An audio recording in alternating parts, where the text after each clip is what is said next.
It began with a smell that didn't belong to rain. Maple Grove Lane woke to a yard that looked battered by a storm, and a rumor that a brand new backyard pool had leapt his fence and wrecked a neighbor's lawn. The woman at the center of it all had the posture of someone wronged and the paperwork of someone prepared. Past due notices stacked under a water damage policy, a neighborhood grievance that had simmered for months, and a mourning arranged to look like misfortune. But the scene outside her windows told on itself in small, stubborn ways. Circular puddles sat in the grass with edges too tidy to be carved by runoff. Strips of turf curled at the corners, as if they'd been torn and left to pose. Bark mulch lay in theatrical arcs that stopped abruptly, instead of feathering into natural fans. The driveway's damp streaks contradicted the lot's gentle slope toward the street, and faint muddy footprints led to a half-open garage where tools sat too close to coincidence. Just over the white vinyl fence, the accused pool refused the role it had been assigned. The surface lay glass still, the tile waterline an unwavering stripe, the coping dry where an overflow should have marked it. Phones vibrated as neighbors checked in with one another. HOA email threads lit up in brisk tones, and a stern notice was drafted to the pool owners while the insurance company scheduled a morning visit. From porches and windows, the block watched a familiar suburban ritual assemble. Papers gathered, voices raised, a narrative cycling toward blame. Yet under the performance, a quieter story pushed forward, one told in meniscus and mineral tang, in slope and sequence, in the simple geometry of a line that hadn't moved at all. Coffee cooled in mugs while curtains narrowed to slits, and plans adjusted to an audience. By the time a white sedan rolled to the curb and two inspectors stepped out with clipboards and careful eyes, the stage had set itself and the air still smelled a little too clean for weather. The inspectors moved without bravado, letting the yard speak in textures and angles. Their boots pressed into a thin, glossy layer of mud that slid atop firmer soil, a drape rather than a deposit. Their eyes ran the grade from foundation to curb, noting how water should have traveled if nature had been in charge. They paused at the neat circles where puddles sat like footprints of empty buckets, and at a patio crack laced with undisturbed spider silk and a film of dust that refused to be called new. They photographed mulch patterns that read like choreography, boot tracks that converged toward the garage, and a meniscus so smooth it made the puddles look poured. The air carried a faint chemical hush that doesn't come on storm mornings, the soft signature of treated water clinging where clouds should have ruled. Over the fence, the pool served as a ruler more than an accusation. Tile and water drew a clean line that hadn't budged. Deck drains looked indifferent. Skimmer and floaties sat undisturbed. Nothing there agreed with the claim.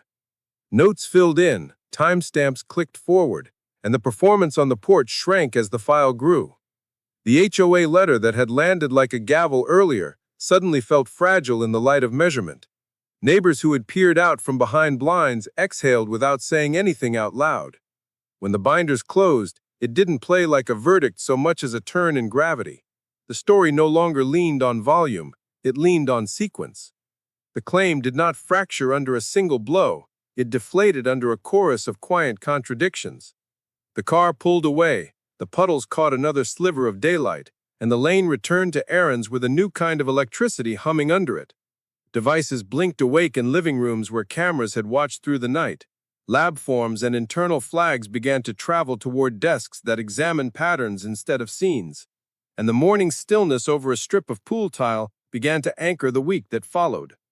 What had been staged for the eyes now headed for the places where pixels, paper, and chemistry would be asked to agree. Once the yard lost its power to persuade, the file learned to speak. A special investigations unit spread the claim across a desk under flat, steady light and pulled on threads the way accountants and analysts do when stories promise more than the facts allow. A cluster of past weather losses emerged from the archive, amounts calibrated just under thresholds that trigger costly surveys, timing that hugged minor storms with suspicious enthusiasm. The landscaping vendor, who appeared on multiple invoices, resolved into a dissolved shell. License lapsed, phone a prepaid voicemail, website dark or born yesterday. Invoices displayed mixed fonts and logos with the faint pixelation of a stock grab, and PDFs betrayed their origins in metadata that stamped creation moments after an inspection reminder, not during a storm. In living rooms up and down the street, quiet cameras yielded what they had seen at 148 and 203 and 211, a hooded figure dragging a hose across wet grass and tipping something heavy enough to slosh in a way rain doesn't. Those pieces moved from gossip to evidence sleeves with chain of custody notes, not for social feeds, but for a timeline that would have to hold in court. Soil swabs that had looked like overkill came back with a chemical print as plain as a name on an envelope. Stabilizers and sanitizer traces that belonged to pools, not clouds. The HOA board, stung by its own haste, met in a fluorescent box to turn embarrassment into process, gathering emails that charted a months-long campaign to turn annoyance into enforcement, and drafting reforms that would keep future letters from outrunning evidence. 2 signatures for threats, cooling-off periods, independent review when neighbor liability is at stake. Each new page of the file made less room for performance. Bank screenshots arrived with awkward redactions that didn't behave like system masks. Metadata stamped their edits with the same impatience that had chased the inspectors that morning. A new contractor appeared with a domain registered from a kitchen table. A pattern emerged that didn't stop at one wet lawn. And as the pile of quiet contradictions leaned toward a new label, the neighborhood's appetite for spectacle gave way to the slow administrative certainty of a case that had found its footing. Dusk brought the formality that turned speculation into procedure. Cruisers idled without drama, while officers crossed a porch washed in porch-light gold, and what came out of the house did not sparkle or shock. It accumulated, box by sealed box, in the steady grammar of evidence. A desktop tower taped shut, a laptop in a soft sleeve, a phone sealed in plastic, a home printer bagged while still warm, a shoebox that clinked with thumb drives, folders whose tabs carried the same shaky handwriting as the invoices in the file. Each item was logged, labeled, and set on a path that would match what cameras and chemistry had been saying for days. On a dining table turned staging ground, test prints with typos matched the invoices submitted to the insurer. File names stacked with V2, V3, and final_final clustered minutes after an inspection reminder, and a shredder bin held confetti that could not take back what a trash can had forgotten, a misaligned logo that reappeared in the claim. The lane did not cheer or jeer, it watched with the quiet that follows the end of rehearsal. Across the HOA, leaders who had once leaned on tone shifted to terms, forwarding everything they had and rewriting rules while they still had the attention to do it. In the lab, the chlorine clue matured from nose to numbers with reports that would sit cleanly on exhibit lists. The insurer's denial stepped from draft to dispatch.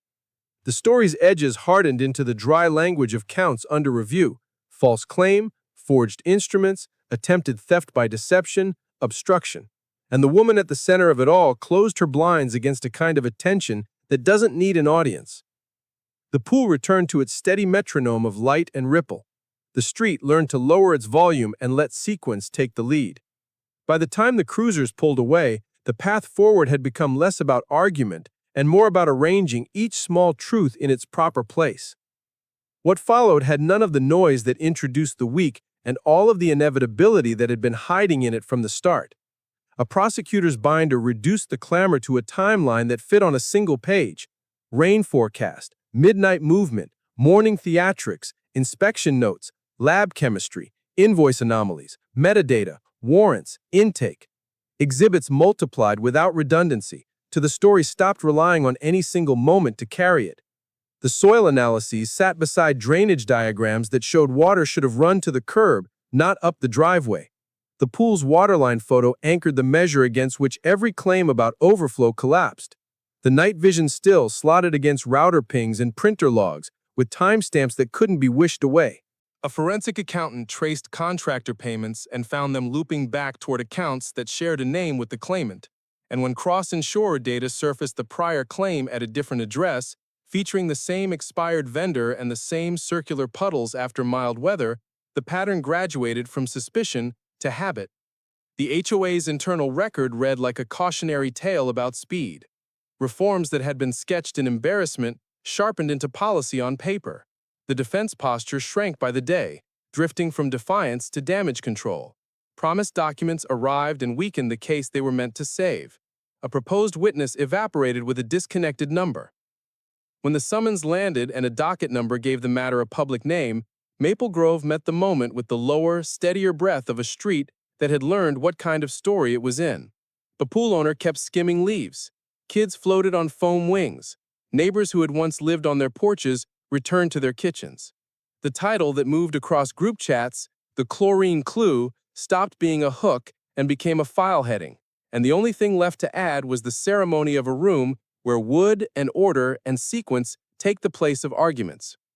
Court did not need to raise its voice to be heard. Evidence slid onto screens and easels in an order that denied spectacle any oxygen. A hose gliding through night vision haze at 2:03. A macro of a morning puddle with a meniscus too smooth for weather. A patio crack wearing dust and web as quietly as a calendar page. A photo of a pool's waterline that had the immodest confidence of geometry. A soil report that wrote chlorine into the ground where only rain should have been. Printer logs and PDF properties that nailed edits to minutes no story could survive. Jurors didn't need to be impressed, they needed a sequence they could not scramble, and they got one. The conclusion arrived the way these conclusions do when paperwork and pixels are allowed to agree. Restitution to restore what the claim had tried to extract. Probation with the routines that replaced performance. Community service measured in hours instead of headlines. And a line tucked into HOA bylaws that barred the person at the center of it all from steering neighbor policy again. Across the lane, reforms that had been promised became the furniture of meetings. 2 signatures on enforcement notices, independent reviews before threats, a cooling-off period that replaced the adrenaline of outrage with the boredom of process, conflict of interest rules that taught a small board how to be smaller.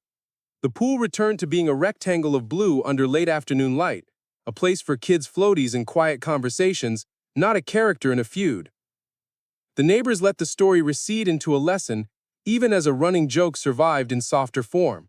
Someone would glance at a curbside puddle after rain and murmur that rain doesn't smell like chlorine, and the chuckle that followed kept triumph out of it. The woman's windows stayed closed and her calendar filled with obligations that don't go on social media. The lane, which had once rehearsed for a spectacle, learned to live with the comfort of ordinary days. And the straight line etched along a row of pool tiles outlasted every accusation made against it, a simple witness to the idea that in places built for appearances, the truth is often the thing that refuses to move.